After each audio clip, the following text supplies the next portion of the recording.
What's going on, you guys? Coach D here to talk a little bit about bowl games.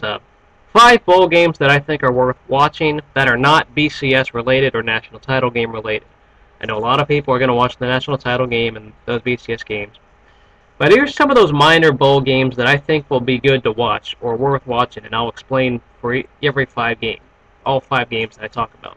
I make this video every season, so that if you're not familiar with me doing this, of course, most likely you haven't seen me enough because I do this every season. So first off, going down the line, I say the Hawaii Bowl will be worth watching. Nevada versus Southern Mississippi.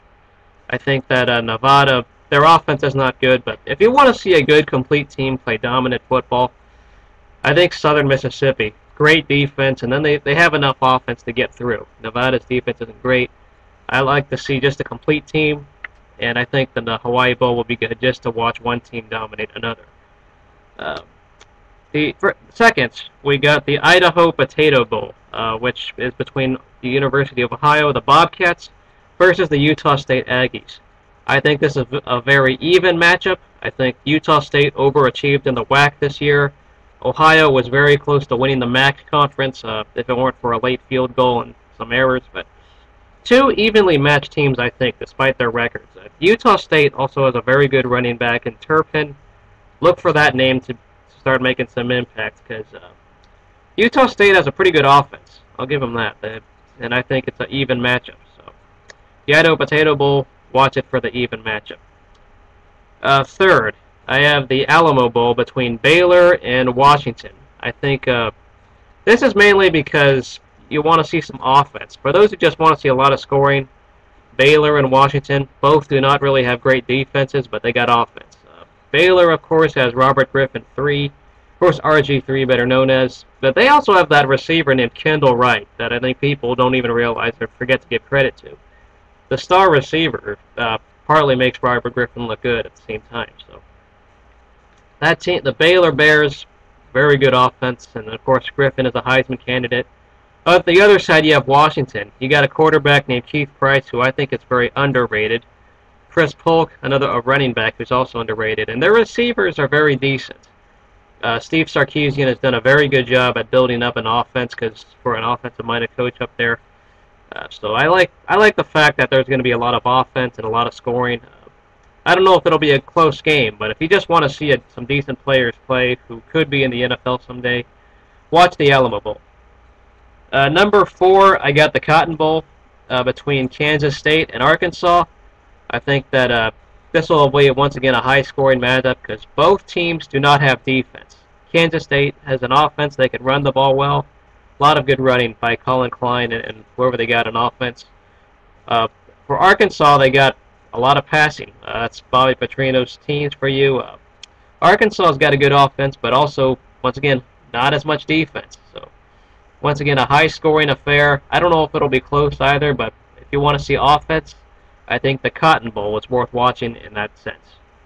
Lastly, I have the New Mexico Bowl as the fifth and last bowl game that's worth watching. You got Temple and Wyoming, and I know both teams do not seem very attractive, but I think both teams overachieved this year in their conferences. The MAC, Temple, Al Golden left a very nice foundation there.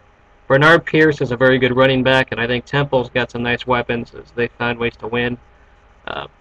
For Wyoming, they overachieved in the Mountain West. I know they were like 8-4 with some FCS wins, but Wyoming, you don't see Wyoming get 8 wins very often.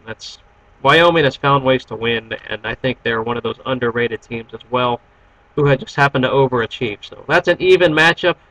I think it'll be a close game and decided in the 4th quarter, so that's why I consider it worth watching.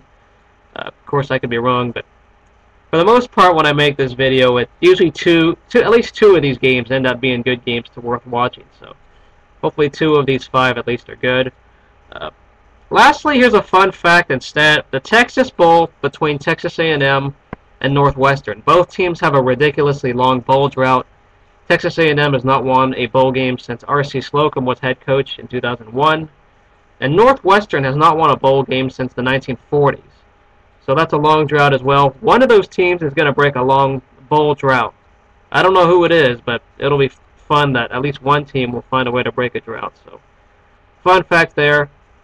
If you're looking for my UCLA coverage, of course, I have that on the other channel, so check the description out below. I will be, of course, talking UCLA, Illinois very soon. I know that's one of the worst bowl games to be watching for the national media, but UCLA fan, I love my Bruins no matter what. So go Bruins. Let me know what you think is worth watching that's not BCS related. Which bowl games are worth watching, and are you going to be watching the national title game or not? Because obviously the national title game being a rematch, I don't know if I like that concept. Just the concept of a rematch. I just like that. I'll probably watch the fourth quarter if it's close, but I'm not going to watch the entire 60 minutes.